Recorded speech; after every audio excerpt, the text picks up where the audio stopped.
नाज़रीन, इस वक्त जबलपुर से बड़ी खबर आ रही है। रुकन असेंबली आरिफ मसूद की अर्जी पर हुकूमत और शिकायत कुनिंदा को नोटिस जारी।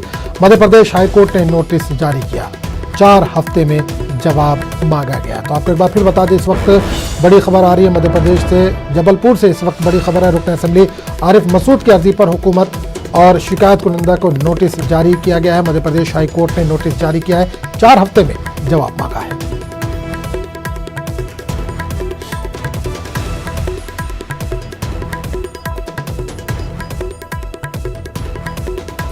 आरिफ मसूद मामले पर जबलपुर हाईकोर्ट में आज सुनवाई थी। जबलपुर से इस वक्त बड़ी खबर आ रही है। रुकन असेंबली आरिफ मसूद की अर्जी पर हुकूमत और शिकायत कुनिंदा को नोटिस जारी किया गया। मध्य प्रदेश हाईकोर्ट ने ये नोटिस जारी किया है, 4 हफ्ते में जवाब मांगा गया है।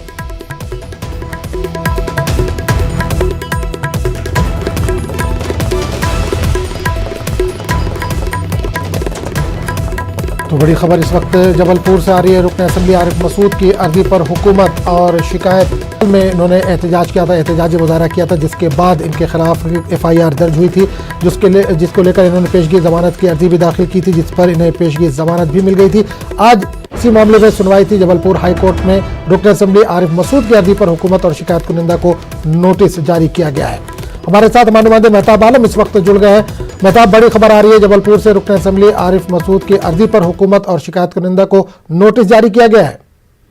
आदम, इसलिए इस मामले को पूरा मतलब थोड़ा हमें पीछे जाना पड़ेगा, क्योंकि जो एहतजाज हुआ तो 29 अक्टूबर को एहतजाज में पहले जो दायर की गई थी, जो इनके खिलाफ जो FIR थी वो 188 के तहत थी, जिसमें आरिफ मसूद और 200 लोगों के खिलाफ मामला दर्ज किया गया था। और इस मामले में आरिफ मसूद के जरिए जमानत करवाने के बाद वो बिहार इलेक्शन में गए, लेकिन 4 नवंबर को दूसरी दरख्वास्त उनके मामला दर्ज होता IPC की दफा 153A के तहत, जिसमें आरिफ मसूद और 6 लोगों के खिलाफ मामला दर्ज किया जाता है।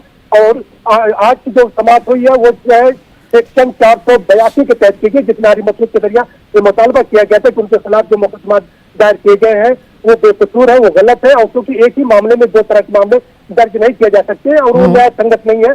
उस मामले को अदालत में संजीदगी से लेते हुए मध्य प्रदेश हुकूमत और शिकायत करने वाले डॉक्टर दीपक रघुवंशी को जो नोटिस जारी किया और 4 हफ्ते में उसका जो है जवाब मांगा है। क्योंकि आरिफ मसूद ने इसमें भी कहा है कि जो शिकायत करने वाले हैं दीपक रघुवंशी न तो वहाँ पे मौजूद थे और उन्होंने जो है जो वीडियो है उसको देखा जा सकता है, उसमें उन्होंने किसी भी तरह की कोई चैलेंजेस बात नहीं कही है।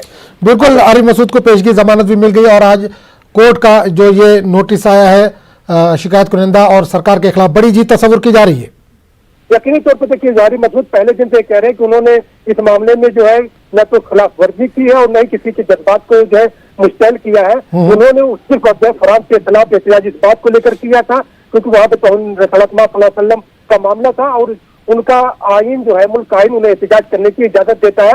और उनकी जो दलील है कि एक मामले में 2 तरह की जो है शिकायत नहीं दर्ज की जा सकती। पहले जब उनके खिलाफ 188 का मामला दर्ज किया गया था तो फिर 6 दिन बाद फिर दूसरा मामला 153A के तहत क्यों दर्ज किया गया, इसी मामले को जो अलग अलग जो उसमें दिखाई दे रहे हैं उसको लेकर जो है जबलपुर हाईकोर्ट ने मामले को संजीदगी से सुना और सुनने के बाद जो है मध्य प्रदेश सरकार को और फिर शिकायत करने वाले दोनों को नोटिस जारी किया। जी जी, चलिए, बहुत बहुत शुक्रिया मेहताब इस तमाम जानकारी के लिए। नाज़रीन को एक बार फिर बता दें कि जबलपुर से इस वक्त बड़ी खबर आ रही है। रुकन असेंबली आरिफ मसूद की अर्जी पर हुकूमत और शिकायत कुनिंदा को नोटिस जारी हुआ। मध्य प्रदेश हाईकोर्ट ने ये नोटिस जारी किया और 4 हफ्ते में जवाब मांगा गया है।